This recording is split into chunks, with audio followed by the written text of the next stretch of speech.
નમસ્કાર. નિર્માણ ન્યૂઝની વિશેષ રજૂઆત ટુ ધ પોઈન્ટ કાર્યક્રમ સાથે હું છું યજ્ઞ ત્રિવેદી. દર્શક મિત્રો, આજે ટુ ધ પોઈન્ટ કાર્યક્રમમાં એક મહત્વના મુદ્દાને લઈને મારે આજે ચર્ચા વિચારણા કરવાની છે. અને ચર્ચા વિચારણા એ કરવાની છે કે જ્યારે એક સુરતમાં એક રેસિડેન્સી હતી, શિવ રેસિડેન્સી, 15 વર્ષ સુધી એક પરિવારને જે હૂંફ આપતી હતી કે જેમાં એમ કહેવાય ને કે જે એ રેસિડેન્સી હતી જેમાં નાના બાળકો મોટા થયા, પગભર થયા, અને સાથે જ એમ કહેવાય ને કે એ જે મકાન બનાવવા માટે આખી આખી જિંદગી જે હોમી દીધી, ત્યારે એક એવી બાબત થઈ કે જેમાં સુરત મ્યુનિસિપલ કોર્પોરેશન દ્વારા તેને સીલ કરી દેવામાં આવી. બાબત આમાં એવી છે કે જ્યારે અન્યની જો હું વાત કરું તો જે પ્રમાણે એક ખોદકામ કરવામાં આવ્યું હતું શિવ રેસિડેન્સીની જોડે, ભીમરાડ વિસ્તારમાં આવેલી શિવ રેસિડેન્સી છે કે જેમાં બ્રાઇટ સ્ટોન પ્રોજેક્ટ હેઠળ રાજલક્ષ્મી બિલ્ડરના ખોદાણને કારણે 17મી ડિસેમ્બરે એક દુર્ઘટના સર્જાઈ હતી કે જેમાં રુદન અને આક્રોશનો માહોલ તો જોવા મળ્યો હતો, પણ સાથે આ જે ખોદાણ એ પ્રકારનું જે જોવા મળ્યું કે જેમાં હવે જે શિવ રેસિડેન્સીમાં જે વ્યક્તિઓ રહે છે તેમને અત્યારે તો રાતા પાણીએ રોવાનો વારો આવ્યો છે કે જે 15 વર્ષથી ત્યાં રહેતા હતા, પોતાનું અત્યારે તો ઘર ચલાવતા હતા, ગુજરાન ચલાવતા હતા, બધી જ બાબત જે સામે આવી, પણ કે જે પ્રમાણે સતત જે ખોદાણ કરવામાં આવ્યું અને તેમાં પણ જે એક દુર્ઘટના સર્જાઈ કે જેમાં આ જે ખોદાણ કરવામાં આવ્યું હતું તે વખતે પણ રાજલક્ષ્મી બિલ્ડર દ્વારા રહેવા અને જમવાની વ્યવસ્થા માટે હેલ્પલાઇન નંબરો પણ આપવામાં આવ્યા હતા એ જે પરિવાર હતો ને તેમના માટે, પણ પછી એ હેલ્પલાઇન નંબર પણ અત્યારે તો યુઝફુલ જોવા મળ્યા નહીં. એ પણ અત્યારે તો ક્યાંક એમ કહેવાય ને કે કટ થઈ ગયા હોય કે પછી અત્યારે તો જે એમ કહેવાય ને કે ઉપાડતા જ ના હોય એ પ્રમાણેની પરિસ્થિતિ ક્યાંક જોવા મળી. સાથે એમ કહેવાય ને કે બિલ્ડરોના માણસો પણ અત્યારે તો જે ફોન ઉપાડતા નથી અને આ બેદરકારીના કારણે અનેક જેમ કહેવાય ને કે બિલ્ડરના માણસોએ જે ફોન ના ઉપાડ્યો કે અનેક નાના બાળકો અને વૃદ્ધો સહિત રસ્તા ઉપર અથવા તો હોટલમાં આશરો લેવા માટે અત્યારે મજબૂર બની ગયા હોય ને તે પ્રમાણેની પરિસ્થિતિનું નિર્માણ થયું છે. જોખમી બાંધકામ અને ભયના જે ઓથાર હેઠળ અત્યારે તો જે રહીશો જીવી રહ્યા હોય ને તે પ્રમાણેની પરિસ્થિતિ છે. તમામ મુદ્દાઓ પર આજે આપણે ચર્ચા વિચારણા કરવી છે. ચર્ચા વિચારણા કરવા માટે અમારી સાથે જોડી ગયા છે યોગેશભાઈ ચુડકર કે જેઓ સિવિલ એન્જિનિયર છે, અને સાથે સાથે જ ધર્મેશભાઈ ગામી અમારી સાથે જોડી ગયા છે કે જેઓ સામાજિક કાર્યકર્તા છે. આ બંનેનું સૌથી પહેલા તો સ્વાગત છે. ધર્મેશભાઈ, આખી ઘટના આપ કઈ રીતે જોઈ રહ્યા છો કે જે પ્રમાણે જોવા મળી તેને? ઘટના આપ કઈ? જી ધર્મેશભાઈ, અવાજ નથી આવતો બરોબર. અવાજ આવ્યો મારો? હા, કપાતો તમારો અવાજ. હવે આ જે ઘટના છે એ ઘટના ખૂબ ગંભીર ઘટના છે. પાડાના વાકે પખાલીને દંડ એવી જે કહેવત છે એ બંધ બેસતી છે. આ શિવ રેસિડેન્સીના જે લોકો છે એ 400 પરિવાર શાંતિથી સુતા હતા અને 11:30 વાગે મંગળવારે ધડામ થઈને બાજુમાં જે પ્રોજેક્ટ ચાલતો હતો એની 40 ફૂટ ઊંચી દિવાલ અને 120 ફૂટ લાંબી દિવાલ ધડામ દઈને પડી. એટલે લોકો ભયમાં આવી ગયા કે ભાઈ આ શું ધરતીકંપ થયો કે શું થયું એમ. એટલે આ જે પ્રોજેક્ટ ચાલતો હતો એ ખૂબ મોટો પ્રોજેક્ટ છે. પ્રોજેક્ટની પરમિશન મહાનગરપાલિકા પાસેથી લીધી હશે કે નહીં લીધી હોય, કેટલું ખોદાણ કરવું, અન્ય જે બિલ્ડિંગો બનેલી છે એ બિલ્ડિંગોના જે ખોદાણ છે એ 25-27 ફૂટના છે અને એના પર પ્રોજેક્ટો છે. જ્યારે આ પ્રોજેક્ટ માટે 40-45 ફૂટ ખોદાણ કરેલું અને એમાં અચાનક પાણી આવે. હવે એ પાણી આવે એ સ્વાભાવિક છે કે ત્યાં વર્ષોથી એક ખાડી પણ છે, 100-150 મીટર પર દૂર ત્યાં વર્ષોથી એક ખાડી જાય છે અને એ સતત પાણી એની અંદર હોય જ છે. એટલે એ પણ પછી અથવા તો દરિયા કિનારાની જે બાબત છે કે 40-45 ફૂટ તમે ઊંડે જાઓ તો દરિયાની જે બાબતો છે, દરિયો પણ ત્યાંથી જે 10 કિલોમીટર દૂર છે, તો એ દરિયાના નીચેના ભાગના પણ પાણીનું ક્યાંક ને ક્યાંક ભેજ રહેતું હોય છે. હવે આ પાણી ક્યાંથી આવ્યું એ ખબર નથી. બિલ્ડરને પણ નહીં ખબર હોય કે મારા આ જે પ્રોજેક્ટ છે એની અંદર આવી કોઈ ઘટના બનશે. પણ ઘટના ખૂબ ખરાબ છે. આ ઘટનાને લઈને 1500 લોકો હાલ તો બેઘર થઈ ગયા. અને જે એમણે રાતવાસો કાઢ્યો, જે બિલ્ડરે વ્યવસ્થા કરવી જોઈએ તે ના કરી. સૌથી પહેલા પોલીસ ત્યાં પહોંચે છે, એમને સમજાવવાની કોશિશ કરે છે. પછી એસએમસી ના અધિકારીઓ ત્યાં પહોંચે છે અને એમને કહે છે કે ભાઈ આ બાજુમાં જે પડી ગયું છે, હવે તમે તત્કાલ ખાલી કરો અથવા તો કોઈ મોટી જાનહાનિ થઈ શકે છે. એટલે સમજાવટ કરીને કેમ પણ કરીને લોકોને સમજાવ્યા. પરંતુ જે જનતાના પ્રતિનિધિઓ હોય, અહીંયા જે જનતાના પ્રતિનિધિઓ છે, એમએલએ છે કે એમપી છે કે મોટા ગજાના બીજા લોકો છે, ત્યાં એ કોઈ એમને આશ્વાસન આપવા ગયું નથી, તેમની વાત કોઈ સાંભળવા ગયા નથી. એટલે સ્વાભાવિક છે કે બાલ બચ્ચાઓ લઈને એક પરિવાર જ્યારે પોતાની આખી વ્યવસ્થામાં ઉભું હોય અને અચાનક અવ્યવસ્થા થઈ જાય તો આક્રોશ હોય, ગુસ્સો હોય, એ સ્વાભાવિક છે. એ ગુસ્સાને ઠાળે પાડવાનું કામ પોલીસે કર્યું છે. પોલીસે બિલ્ડરો સાથે ચર્ચા કરીને બિલ્ડરે જે આ પરિવારોને એક હોટલની અંદર રાખવા માટેની વ્યવસ્થા કરી છે. 300 પરિવારો હાલ હોટલની અંદર રહી રહ્યા છે. પરંતુ હજી પણ આક્રોશ છે. પોલીસે જે ફરિયાદ જે બિલ્ડર સામે બેદરકારીની લેવી જોઈએ એ નથી લીધી. એટલે ક્યાંક ને ક્યાંક તંત્રનું મેણાપીપણું આની અંદર હોય. મહાનગરપાલિકાનો વિભાગ છે એ પણ ક્યાંક ને ક્યાંક ઉદાસીનતા વાપરી રહ્યું છે. આમાં ક્યાંક હવે બિલ્ડરની લાપરવાહી કહી શકાય ખરી ને? સ્વાભાવિક છે કે તમે કેટલો મોટો ખાડો ખોદો છો, તમે બાજુમાં કોઈ પ્રોજેક્ટ છે કે નહીં, એની ભૌગોલિક પરિસ્થિતિ શું છે, એના ઉપર જ બધી પરિસ્થિતિઓ હોય. તો તમને ખબર જ છે કે આજુબાજુમાં આ બધી ખાડી છે અથવા તો બીજી બાબત છે, તો કેટલું ઊંડાણ કરવું, એની પરમિશનો મંજૂરીઓ લીધી હશે પણ વધારે ખોદી નાખ્યું એવું લાગે છે. એટલે ક્યાંક ને ક્યાંક બિલ્ડરની 100% બેદરકારી છે. બેદરકારી 1001% ગણે અને બિલ્ડર વિરુદ્ધ ફરિયાદ થવી જ જોઈએ. કેમ કે આ રીતના આટલા મોટા પ્રોજેક્ટો બનાવે છે તો બાજુના લોકોને તકલીફ ના થવી જોઈએ. આજે બાજુના લોકોનું જે નુકસાન થયું છે, જે પરિસ્થિતિઓ થઈ છે, 4 દિવસ 3 દિવસથી બાળકો સ્કૂલે નથી ગયા, કામ ધંધા રોજગાર વગરના થઈ ગયા, તો આવી બેદરકારી જો કોઈ કરે તો એ તો ઓબ્વિયસલી એમના ઉપર કાર્યવાહી થવી જ જોઈએ. પરંતુ નથી થઈ. હાલ તપાસ ચાલુ છે. એના જે સ્ટેબિલિટીના રિપોર્ટો છે, એન્જિનિયરોને બોલાવ્યા છે, એ બધું જ કરી રહ્યા છે. એ બધું જ જોતા આ શાના કારણે ઘટના બની એના પર નિષ્કર્ષ પછી કદાચ પોલીસ ફરિયાદ લેશે એવું મને લાગી રહ્યું છે. પ્રજાનો આક્રોશ એટલો જ છે કે ભાઈ અમને અહીંયાના અમારા જે આગેવાનો છે, મોટા ગજાના લોકો, એ પણ મળવા નથી આવતા. અને વોટરો છે, એ એક જ પાર્ટીના વોટરો પણ છે. એટલે એમનો આક્રોશ છે ને આક્રોશ એ વ્યાજબી છે. આજે બાબત સામે આવી કે જેમાં એમ કહેવાય ને કે ખોદકામ એટલું બધું જે કરી દેવામાં આવ્યું કે જ્યાં પાણી આવી ગયું એ ક્યાંક અત્યારે તો ખબર જ ના પડી. 15 વર્ષથી પરિવાર અત્યારે તો ત્યાં રહી રહ્યા છે. 15 વર્ષની વાત કરું એટલે કે નાની બાળકીઓ તો તે અત્યારે તો ત્યાં મોટી થઈ હશે. એમ કહેવાય ને કે બહુ મહા મહેનતે 15 વર્ષે કોઈ એક વ્યક્તિનું અત્યારે તો જે ઘર બનતું હોય છે. અને હવે આમાં આ પ્રકારની જ્યારે પરિસ્થિતિ આવે કે હવે એમને ઘર મૂકી દેવાનો અત્યારે વારો આવી ગયો છે કે હવે ક્યાં જાય એ અત્યારે એમને પણ ખબર નથી અત્યારની પરિસ્થિતિમાં. યોગેશભાઈ, આમાં બિલ્ડરની બેદરકારી એઝ અ સિવિલ એન્જિનિયર તરીકે આપ કઈ રીતે જોઈ રહ્યા છો? કારણ કે જે પ્રમાણે એમ કહેવાય ને કે સમાંતર બાંધકામ અને ખોદકામ ક્યાંક ચાલી તો રહ્યું હતું પણ ક્યાંક વધારે પડતું થઈ ગયું કે અત્યારે તો જે બાંધકામ જોઈતું હતું એ પ્રમાણે ન થયું કે એના કારણે આ પ્રકારની પરિસ્થિતિ સર્જાઈ? એઝ અ સિવિલ એન્જિનિયર આ બાબતને આપ કઈ રીતે જોઈ રહ્યા છો?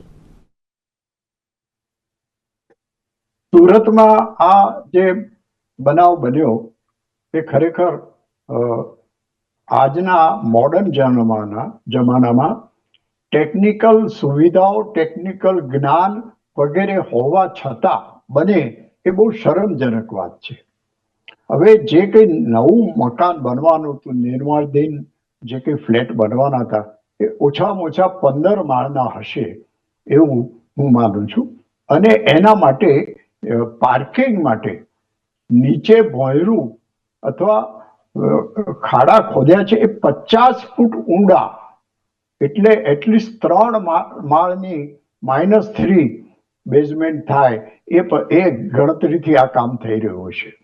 હવે આના માટે મારા અનુભવથી કહેવું જોઈએ કે આ પરમિશન આપવામાં આવી હશે જ્યારે મ્યુનિસિપલ કોર્પોરેશન અથવા તો જે કોઈ તંત્ર હશે એને, ત્યારે આ વસ્તુનો એમણે વિચાર નહીં કર્યો હોય કે 50 ફૂટ ઊંડા જવામાં આવે તો શું પરિસ્થિતિ થાય. એટલે આના માટેનો એક સોઇલ ટેસ્ટ, જમીનનો ટેસ્ટ થવો જોઈએ અને એના માટેનું અત્યારે ખૂબ વિકસેલું સાયન્સ છે. એના માટેની આપણી પાસે પૂરતી સગવડો છે અને એ જમીન આટલો વજન, આટલો ભાર ઝીલી શકશે 15 માળના મકાનો કે કેમ, એ સોઇલ ટેસ્ટ થવો જોઈએ. અને 15 ફૂટ તમે નીચે જાઓ ત્યારે ત્યાં આગળ વોટર લેવલ કેટલા ફૂટે છે એનો પણ એક ગણતરી કરવામાં આવે. તમે એક કૂવો ખોદો, 10 ફૂટ ખોદો, 25 ફૂટ ખોદો, 40 ફૂટ ખોદો, તો પાણી ક્યારે આવે એનું પણ એક સાયન્સ છે. એટલે આ 50 ફૂટ તમે ખાડો ખોદો ત્યારે સ્વાભાવિક રીતે જમીનમાંનું પાણી આવે. જેમ ધર્મેશભાઈએ કીધું એ પ્રમાણે બાજુમાં એક ખાડી હતી અને સુરત તો દરિયા કિનારે આવેલું, તાપી નદીના કિનારે આવેલું શહેર છે, ત્યારે ત્યાં વોટર લેવલ ઊંચા હોય. અમદાવાદ જેવું નથી કે નજીકમાં બીજા કોઈ વોટર સોર્સિસ હોય. એટલે જમીનમાંથી પાણી ફૂટે અને એ પરિસ્થિતિ બહુ સ્વાભાવિક છે. તો આ તરફ કેમ કોઈએ ધ્યાન નહીં આપ્યું? અને આ બહુ મોટો પ્રશ્ન છે. તમે 15 માળનું મકાન બાંધો ત્યારે એનું એક સ્ટ્રક્ચરલ ગણતરી કરવામાં આવે છે કે આટલો લોડ લઈ શકે એટલા એના પાયા હોવા જોઈએ અને એ જમીન એટલી લોડ ખમી શકે એવી હોવી જોઈએ. એના માટેનો સોઇલ ટેસ્ટ થવો જોઈએ અને જે તે કોર્પોરેશનના એન્જિનિયરો અથવા તો એ જે નવું મકાન બની રહ્યું હતું એના એન્જિનિયરો, એમને પણ આ બધી ગણતરી કરવી જોઈએ. આજે મારા અનુભવથી હું કહું કે અમે એક જગ્યાએ સાબરમતી નદીથી લગભગ 200 ફૂટ દૂર એક મકાન કરી રહ્યા હતા અને એમાં ભોંયરું માત્ર 15 ફૂટ જ ખોદવાનું હતું. ત્યારે પણ અમે સોઇલ ટેસ્ટ કરાવ્યો હતો કે કદાચ ભૂતકાળમાં સાબરમતી નદી અહીંયાથી જશે એવું માનવામાં આવે તો એ રેતાળ જમીન હોય, એ વજન ઝીલી શકે એવી ના હોય. એનો સોઇલ ટેસ્ટ કરાયો અને એ સોઇલ ટેસ્ટનું સર્ટિફિકેટ મળ્યા પછી અમારા જે એન્જિનિયર અથવા સ્ટ્રક્ચરલ એન્જિનિયર હતા એમણે એ જાતની ડિઝાઇન બનાવીને એ મકાન અમે બનાવ્યું હતું. ત્યારે જો આટલી કાળજી અમે લીધી અને એ વાતને આજે 40 વર્ષ થયા, એ મકાન બહુ સરસ રીતે અત્યારે ઊભું છે.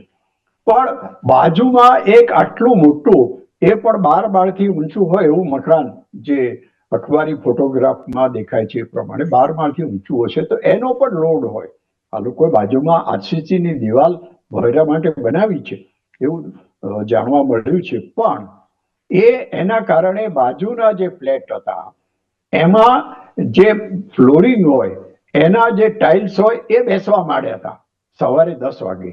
ત્યારે એ લોકોએ ફરિયાદ કરી કે ભાઈ આ બાજુમાં મકાન થાય છે, એના કારણે થાય છે ને એ બિલ્ડરને જાણ પણ કરી, પણ બિલ્ડરે કોઈ પગલાં ના લીધા.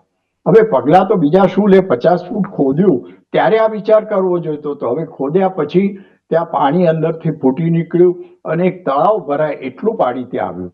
હવે એક બાજુમાં જે ખાડી હતી એના કારણે અથવા તો સામાન્ય રીતે જમીનના અમુક ફૂટ નીચે તમે જાઓ ત્યારે પાણી ફૂટે હોય એવી રીતે. એટલે આ બધી ગણતરી થવી જોઈતી હતી અને બિલ્ડરે કરી નહીં હોય અથવા તો એના જે સ્ટ્રક્ચરલ એન્જિનિયરો હોય અથવા બીજા કોઈ જે કે ટેકનિકલ એડવાઇઝરો હોય એમણે આ તરફ દુર્લક્ષ સેવ્યું છે અથવા થઈ પડશે જેવું થશે એવું.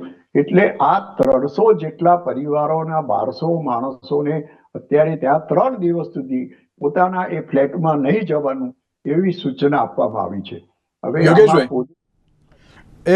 એક બાબત મારે એ પણ તમને પૂછવાની છે. તમે જે રીતે કહ્યું ને કે ના સ્ટ્રક્ચરલ એન્જિનિયરની પણ ક્યાંક અત્યારે બેદરકારી છે. યોગેશભાઈ, આ જે 15 ફૂટ જો ખોદકામ કરવામાં આવે તો નીચે પાણી છે એવું બિલ્ડરને જાણ હતી પહેલેથી? એમ કહેવાય ને કે જે વિગતો જે પ્રમાણે સામે આવી, 3 લેયરનું જે બેઝમેન્ટ બનાવવા માટે જે સતત ખોદકામ જે કરવામાં આવ્યું, 15 ફૂટ ઉપર પાણી આવી ગયું હતું ઓલરેડી, ખબર હતી કે ના પાણી આવી ગયું છે, તો પણ જે 24 કલાક 9 જેટલી પાઇપો દ્વારા તેને જે પાણી ઉલેચવામાં પણ આવ્યું, એટલે બહાર કાઢવાનો પણ એક જે પ્રયત્ન કરવામાં આવ્યો, અને તેની સાથે ડી વોલમાં પણ ભંગાણ થતાં ક્યાંક કમ્પાઉન્ડ વોલ ધરાવતો જે પડી ગઈ હતી ત્યારે ખબર પડી કે ના હવે ક્યાંક વિકટ પરિસ્થિતિ છે. એટલે ખબર હતી 15 ફૂટે પાણી આવી જશે તેમ, બિલ્ડરને પહેલેથી ખબર હતી, પણ આજે 3 લેયર જે એમને બેઝમેન્ટ બનાવવું હતું એટલા માટે એમણે થોડુંક વધારે પડતું કર્યું અને એમાં આ પ્રકારની પરિસ્થિતિ જોવા મળી. યોગેશભાઈ.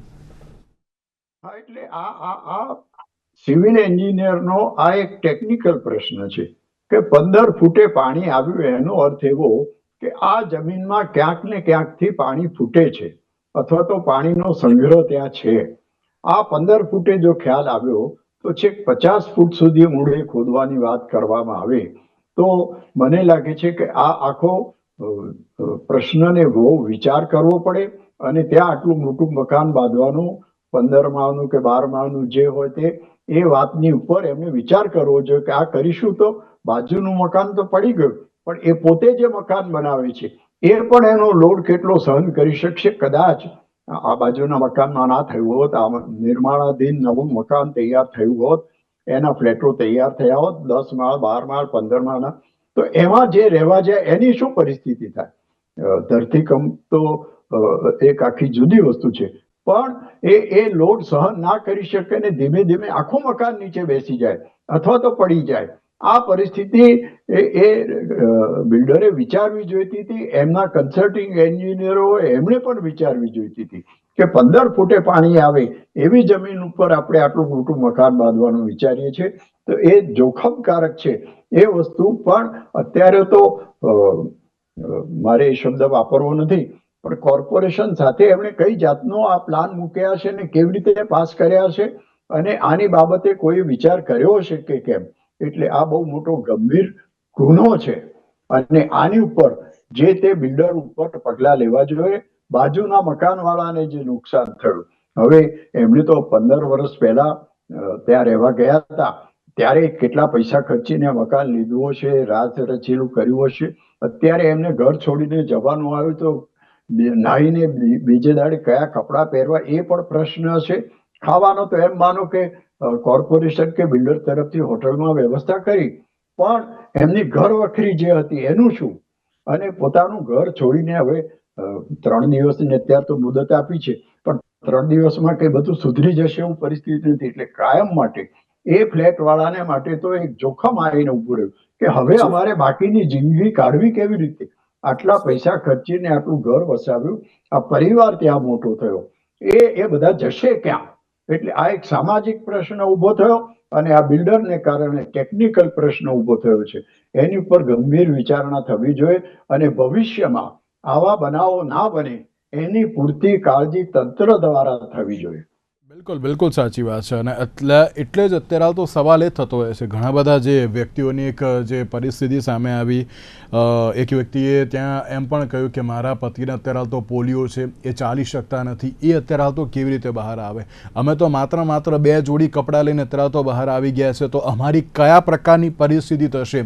તેઓ પણ ક્યાંક તેમણે અત્યારે તો જે સવાલ કર્યો હતો. સાથે જ ધર્મેશભાઈ, જે પ્રમાણે અત્યારની વાત કરવામાં આવે તો જે વિગતો સામે આવી છે, 4 જણના લાયસન્સ સસ્પેન્ડ કરી દેવામાં આવ્યા છે, કે જેમાં ડેવલપર છે તુષાર પોપટલા રીબડિયા, આર્કિટેક્ટ જે Sureshbhai Modiya, structural engineer Jalil Shaikh, clerk supervisor Tejas જસાણીના જે લાયસન્સ સસ્પેન્ડ કરી દેવામાં આવ્યા છે. 7ની જે અત્યારે તપાસ હાથ ધરવામાં આવી છે, 7 જેટલા જે તજજ્ઞો છે તેમના દ્વારા અત્યારે તપાસ કરવામાં આવી રહી છે. પણ ધર્મેશભાઈ, એ પરિવારનું શું કે જે 15 વર્ષથી ત્યાં રહેતા હતા, એ વ્યક્તિએ એમ કહેવાય ને કે એની પૂંજી ભેગી કરીને ક્યાંક અત્યારે તો એક ઘર બનાવ્યું હતું કે ભાઈ આ મારું પોતાનું ઘર છે, અહીંયા કોઈ પણ અત્યારે તો પરિસ્થિતિ હશે હું અત્યારે તો હાશકારો અનુભવીશ, તેવી એક બાબત અત્યારે તો દરેક લોકો કહેતા હોય. અને જ્યારે એ જ ઘરમાં જ્યારે આ પ્રકારની પરિસ્થિતિ જોવા મળતી હોય ત્યારે હવે શું લાગે છે કે ના તરાલ તો કોર્પોરેશન દ્વારા ક્યાંક યોગ્ય રીતે તરાલ તો કાર્યવાહી હાથ ધરવામાં આવશે? લાગે છે કે ના તરાલ તો જે 400 પરિવાર અત્યારે તો ભટકવા માટે એક મજબૂર બની ગયા છે? સાહેબ, તમને પણ ખબર છે, મને પણ ખબર છે, યોગેશભાઈને પણ ખબર છે કે એક વ્યક્તિને ઘર બનાવવા માટે આખી જિંદગી જતી રહેતી હોય છે, અને જો તેમાં પણ આ પ્રકારની પરિસ્થિતિ થાય તો પછી એ વ્યક્તિ અત્યારે તો જવું ક્યાં, એક સવાલ થતો હોય છે. શું કહેશો આપ? વાત સાચી છે. એ જે પરિવારોનું જે રુંદન હતું, જે આક્રંદ હતો, અને જે રીતની એ મહિલાઓની સ્પીચ હતી, એ ખરેખર ખૂબ ખતરનાક સ્પીચ હતી. અને એમનો રોષ એ સ્વાભાવિક છે. એ રોષ, એમણે એમ કીધું કે ભાઈ હવે તમે વોટ લેવા આવજો. આવી પણ વાતો ક્યાંક ને ક્યાંક એમણે આક્રોશમાં કરી છે. એટલે ક્યાંક ને ક્યાંક આ તંત્રથી એ લોકો નારાજ છે એવું ચોક્કસ માનવું પડે. કેમ કે એમને કોઈ મળવા નથી જતા, એમને કોઈ સાંત્વના નથી આપતા. જે રીતનું કામ કરવું જોઈએ એ રીતના કામ નથી થયું. હવે એ સસ્પેન્ડ કરવાના જે લાયસન્સોની વાત કરે છે, એ બધા પ્રાઇવેટ માણસો છે. આમાં સીધો જ મહાનગરપાલિકાનો જે એન્જિનિયર વિભાગ છે, માર્ગ મકાન ની બાબતોના જે મેન સાહેબ છે, એમને પણ આ ખબર હોય. મોટા અધિકારી સામે પગલા લેવા જોઈએ, એમને ડિસમિસ કરવા જોઈએ, અને આવી કોઈ પણ બેદરકારી બિલકુલ ના ચલાવી લેવી જોઈએ. પણ આ લોકોને સસ્પેન્ડ કરશે કોણ? એટલે સસ્પેન્ડ કોઈ કરવા વાળું છે નહીં. હવે હમણાં કમિશનર ગયા હતા ડુમ્મસ, બધી જે સાઈડો ચાલતી હતી ત્યાં એમને ધૂળ ઉડી, તો ત્યાં સીધો એમને દંડ કરાવડાયો કે ભાઈ અહીંયા ધૂળ ઉડે છે, ડસ્ટ છે, બરાબર પ્રોજેક્ટ નથી કરતા. પણ અહીંયા આટલો મોટો પ્રોજેક્ટ ત્યારે છે, કોઈ જાતનું કોઈ સેફટીના કોઈ પણ બાબત નથી. માત્ર દિવાલ બનાવેલી ને ખાડા ખોદીને ધૂળ આટલી બધી ઢસેડી ગયા, તો પણ આ તંત્રને દેખાતું નથી. એટલે ક્યાંક ને ક્યાંક મિલીભગત છે, તંત્રની આ બેદરકારી છે. આટલો મોટો પ્રોજેક્ટ ચાલતો હોય તો એની તમામ સેફટીઓ હોય, સુવિધા હોય. આ તો ન કરે નારાયણને એક બાજુની બિલ્ડિંગ પડી નથી ગઈ, બાકી કેટલી મોટી ખાના ખરાબી થાત, કેટલા પરિવારોની હાલત શું થાત. એટલે આ ખૂબ ગંભીર વિષય છે. પરંતુ મેં આપણે કીધું એમ કે તંત્રની ઘણી બધી બિલ્ડરો બાબતમાં મિલીભગત હોય છે, અને એના જ કારણે આ નાના મોટા ભ્રષ્ટાચારના કારણે આ બધા ફાલ્યા ફૂલ્યા છે. પ્રોજેક્ટો થાય તો એ પ્રોપર પ્રોજેક્ટ છે કે નહીં. ઘણીવાર તો આગની બાબતો લાગતી હોય ત્યારે પણ એને પ્રોપર રીતે આગના લાયસન્સ લીધા છે કે નહીં, એવી પણ બાબતો હોય. પરંતુ આ બધું મેણા પેપરની અંદર બધું ચાલતું હોય છે. ખરેખર તો મહાનગરપાલિકાનો જે અધિકારી છે, આ જેને પરમિશન આપી છે, જે લોકો આટલી મોટી પરમિશન આપી છે એ પ્રમાણે કામ કરે છે કે નહીં એ જોઈ અને એ લોકોને સસ્પેન્ડ કરવા જોઈએ, ના કે પ્રાઇવેટ એન્જિનિયરને એને સસ્પેન્ડ કરીને એટલે જ આપણે ઉભું રહેવું જોઈએ. બિલ્ડરનો પ્રોજેક્ટ સ્થગિત કર્યો છે, બિલકુલ, પણ પરંતુ આકરા પગલા તંત્રએ લેવા જોઈએ. ઉપરના માનનીય મુખ્યમંત્રી શ્રી અને ગૃહમંત્રી શ્રી કે જે કઈ આપણા ડેપ્યુટી સીએમ છે, એમને ગંભીરતાથી વિચારી અને ખૂબ કડક પગલા લેવા જોઈએ, જેથી પરિવારોને જે હાનિ થઈ છે એ પણ ના થાય, એમનું વળતર પણ એમને પણ. યોગેશભાઈ, લાગે છે કે ના તપાસ યોગ્ય થશે તેમ? આની યોગ્ય તપાસ તો આપણે તો ઘણે દૂર બેઠા છે. અહીં બેઠા આપણને ખબર પડે છે કે આમાં બિલ્ડરની પોતાની ભૂલ છે. એના ટેકનિકલ એડવાઇઝરોએ જે કંઈ સલાહ આપી હશે એને અવગણી હશે, અને માત્ર પૈસા કમાવાના ઈરાદે આખો પ્રોજેક્ટ ચાલુ રાખ્યો હશે. હવે આમાં તપાસ થાય અને બિલ્ડર, એન્જિનિયર, ફલાણા ઢીકણા બધા એમાં જવાબદાર નીકળે તો બહુ તો એને સજા થશે, જેલમાં જશે. બીજું તો શું કરી શકવાના હતા? કંઈક અમુક લાખ રૂપિયાનો દંડ કરશે. પણ બાજુના મકાનના લોકો, એમનો કોઈ વાંક ગુનો ન હોવા છતાં જે સફર કરે છે, એમને જે મુશ્કેલીઓ છે, એનું શું? બિલ્ડર તો માનો કે હવે કાયમ માટે જેલમાં જશે. એટલે આખું જે તંત્ર છે, અને આ ધર્મેશભાઈએ કીધું એ પ્રમાણે ડેપ્યુટી સીએમ હર્ષ સંઘવી, એમનો પોતાનો વિસ્તાર છે સુરત.